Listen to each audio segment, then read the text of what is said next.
Hey everybody, welcome to Boundary Line Podcast. My name is Dillon and I've got Sheldon with me as usual, and today we are gonna bring you another team review. So Sheldon, which team are we gonna discuss? Rajasthan Royals, the first ever winners of the IPL.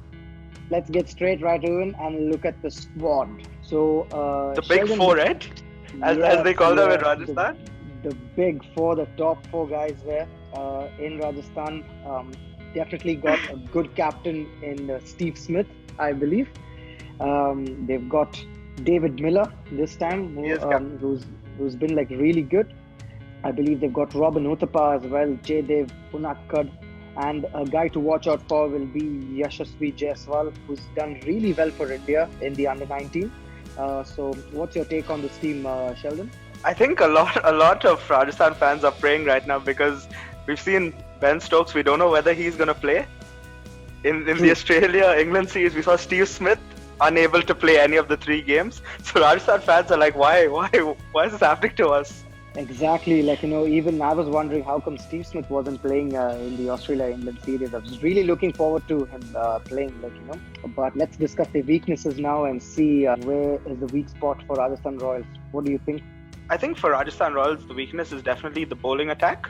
I think you look at Jofra Archer and he's like a world-class bowler right now. He's had a terrific first year in cricket. But when you look at the rest of Rajasthan's bowling attack, it lacks a bit of something, right? I mean, in comparison to the other bowling attacks in the IPL. Yes, I totally agree with you. The bowling, on the other hand, looks really weak. They've gone really with batsmen who can get them over the line and who can win them matches. But more often than not, we see in T20 that bowlers really win your matches. We've seen it in the last year's IPL as well. But looking at the bowling, we've got Varun Aaron there. We've got Shreyas Gopal, who is an all-rounder, and we've got Mayank Markande, who's done really well for Mumbai Indians. Yeah, it's a very inexperienced bowling line. In fact, like I mentioned, Jofra Archer, and he's 24, so you can't really back on him every game as well. You need someone experienced. Like when you look at the top bowling sides like Mumbai and Chennai and Hyderabad, even to an extent, like they have experienced bowlers to get you out of trouble in those big games. Rajasthan don't really have that. But I'm also looking forward to Sanju Samson, who's done really well for Rajasthan in the past years.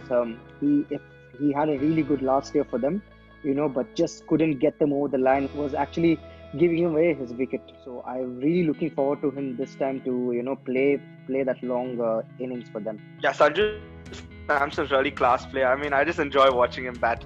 Like he plays such classy cricket shots as well. It's not that big flamboyant 6 out of the stadium. It's classy cover drives, square cuts, all those kind of shots, which is excellent to see in a T20 game.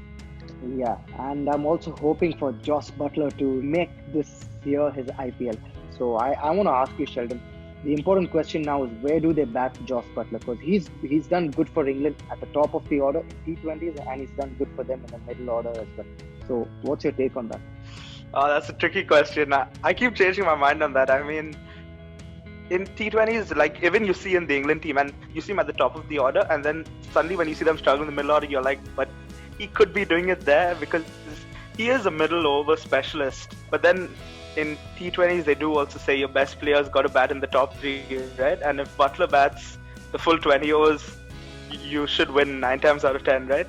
I would really want Joss Buttler to bat at the top of the order. Joss Buttler and Yashasvi Jaiswal opening could make an insane pair, and if they can get Rajasthan to a good start, then you've got the likes of Sanju Samson coming in. You've got Steve Smith after that. And then you've got Robin Uthappa, David Miller also after that. So they've got a really good team. But like you said, the bowling, when it comes to the bowling, they're not that experienced, and that's going to hurt them in the end. So time now for the big question is, where do you see them finish, Sheldon? Tough. I mean, I think they'll push really hard for that top 4. But I think they just won't make it in the top 4. I know it's a tough one, but I think the bowling attack for me is just too weak, I'd say. You need some experience in that. And I think Ben Stokes, if he misses the tournament, which looks like it's going to happen, is a big loss as well for them. Definitely. Yes, I really don't see Rajasthan making it into the top four with this sort of a team. But you never know which is my turn, So I really hope Rajasthan can make it. But if you ask me now, I would say no. I don't see them making it to the top four. So there we have it, guys. That was our review about Rajasthan Royals going into the IPL. Stay tuned for more updates and more cricketing action from our page. You can follow us on our Instagram handle. It's boundary_line_podcast. Make sure you hit the like and subscribe button on our YouTube channel, and do share the video with your friends. And so take care, and see you soon, Sheldon. See you, Dill. Stay safe, everyone. Take care. Stay safe.